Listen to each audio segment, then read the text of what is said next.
కాంగ్రెస్ ప్రభుత్వం రానున్న పార్లమెంట్ ఎన్నికలపై ప్రత్యేక దృష్టి సారించింది. రాష్ట్ర వ్యాప్తంగా మొత్తంగా 17 లోక్సభ స్థానాలకు సంబంధించి ఇన్ఛార్జీలు నియమించింది. అందులో భాగంగానే ఆదిలాబాద్ లోక్సభ నియోజకవర్గంపై హైకమాండ్ ప్రత్యేకంగా ఫోకస్ పెట్టింది.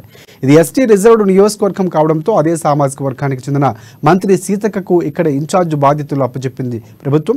ఇక ఇది ఓ రకంగా పార్టీకి ప్లస్ అయ్యే అవకాశం ఉందని వినిపిస్తోంది. అయితే ఇటీవల ఎన్నికల్లో ఆదిలాబాద్ పార్లమెంటు పరిధిలో 7 అసెంబ్లీ సెగ్మెంట్లు ఆదిలాబాద్, బోధ్, ఆసిఫాబాద్, సిర్పూర్, ఖానాపూర్, నిర్మల్, ముథోల్ ఉండగా హస్తం పార్టీ కేవలం ఒక్క ఖానాపూర్ సీట్నే మాత్రమే దక్కించుకోవడంతో ఆమెకి ఇది ఒక ఛాలెంజ్గా, టాస్క్గా భావిస్తున్నారు రాజకీయ విశ్లేషకులు.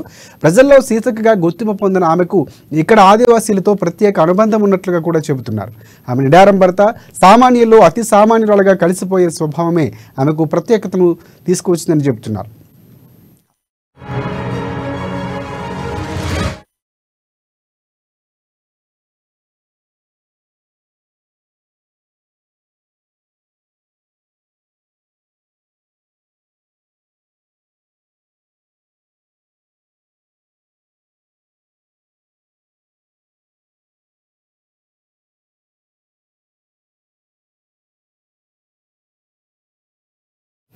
అదే వరవడితో ఆదివాసీలతో ప్రజలతో మమేకమై ఆదిలాబాద్ పార్లమెంటు స్థానాన్ని హస్తగతం చేసుకునేందుకు ఆమె బాధ్యత తీసుకుని చతురత ఫలిస్తుందని అంటున్నారు. హైకమాండ్ తనపై ఉంచిన విశ్వాసానికి 100కి 100 న్యాయం చేస్తూ ఇచ్చిన బాధ్యతను సమర్థవంతంగా నిర్వహించగల కార్యోన్ముఖురాలు సీతక్కని ఇటు జిల్లా కాంగ్రెస్ శ్రేణులతో పాటు రాజకీయ విశ్లేషకులు సైతం అభిప్రాయం వ్యక్తం చేస్తున్నారు.